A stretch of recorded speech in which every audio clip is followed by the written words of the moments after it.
Hey BookTube, it's Chelsea, the Reading Outlaw, back again. Finally, did you guys miss me? Because I missed you. I bet you guys are wondering a little bit where I've been this past week, or maybe you weren't. Maybe you weren't at all, but I'm going to tell you anyway. After the Booktubeathon, I came down with a pretty nasty case of finisheritis, also sometimes known as burnout. I was really, really happy with my Booktubeathon. I got lots and lots of stuff read, lots of stuff that's been sitting around for a while that I've been wanting to get through. But it was still a lot of reading. There were definitely times when I kind of had to not force, but definitely encourage myself to read when I think normally I would have probably been more okay with, you know, putting it down and doing some other stuff. So this week I kind of dedicated doing some of the other stuff that sorry, it's really early here, can you tell? To doing some of the stuff I neglected during the Booktubeathon. So lots of audiobooks, lots of coloring, some other organizational work type stuff, and then just lots of Instagramming. All over the Instagram, guys. Not even gonna lie. That's where I've been this week, all over the Instagram. But yeah, so along with the nasty case of finisheritis came an even worse case of the starter bug, which means that I've started a whole bunch of things, three of which I'm going to show you, some of which I may not finish. This is in addition to the other things I'm currently reading. So just to do a little catch up, on ebook at the moment, I'm still reading Stephen King's Wolves of the Kaya, which, to save myself from having to put in a picture, I'll just hold up this black slip jacketless volume that I showed in my last Booktubeathon update. It's the one that has the color plates in it, which, let me see if I can find one to show you for those who didn't watch it the last time. Here's one. This is why I bought this edition, that it has these really awesome full color plates in it. But it doesn't have a dust jacket. So I'm still reading Wolves of the Kaya. I am also reading the ebook version of Throne of Glass by Sarah J. Maas. This is the first one in the Throne of Glass series, and I'm reading this one as some kind of like backlog catch up for BookTube SFF, the August read-alongs, which if you don't know about, I will link to the Goodreads and the Tumblr down below. But the BookTube SFF awards are currently happening. The shortlists for all the categories are out, and we are doing read-alongs. Read-alongs for August. There are many. I'm participating in as many of them as I can. Which brings us to the next book I want to talk about, which is my audiobook.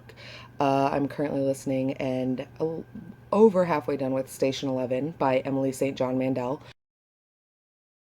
And I have some thoughts. Some parts of it are working really well for me, some parts of it aren't working so well, but it's a really good listening experience. The narrator's doing a really good job, especially delineating between some of the voices, especially because a lot of it is actually Shakespeare. It's about an acting troupe in a post-apocalyptic world who are performing Shakespeare, and so she does a really good job of kind of being able to embody both of those kind of disparate ideas, the narrator does.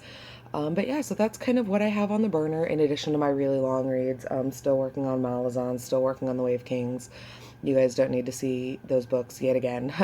But in terms of the new things I am starting, the first one, this one is one that I know I'll finish, and it's one that I technically haven't started yet. I'm getting ready to start it today. Here, let me see if I can. I'm gonna switch hands, see if I can get some of that phone glare out of here. It's a little bit better.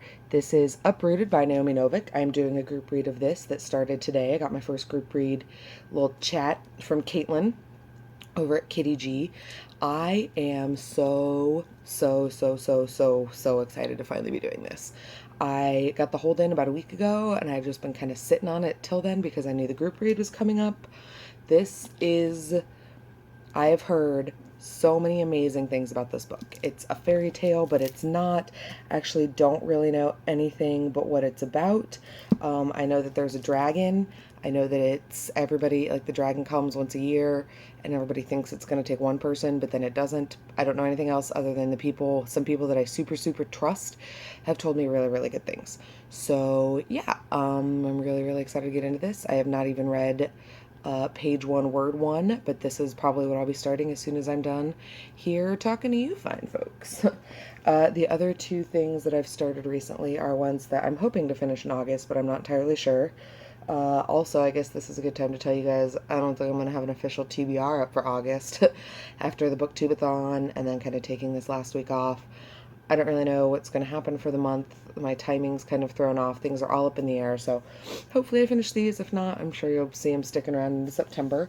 The first one is All the Rage by Courtney Summers.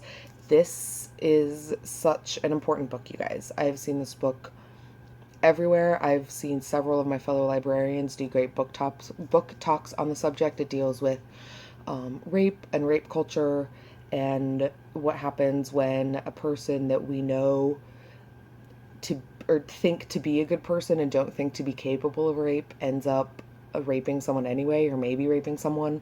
And it deals with, all the kind of fallout from that, the social fallout, the effects on the females involved, the males involved.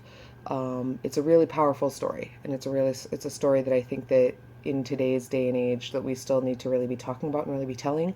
And I'm really looking forward to doing a review of this book where we also talk about some of that stuff. So that might be a little heavy, but it's coming. So brace yourselves. And lastly, I am reading a book that I've heard really mixed things about.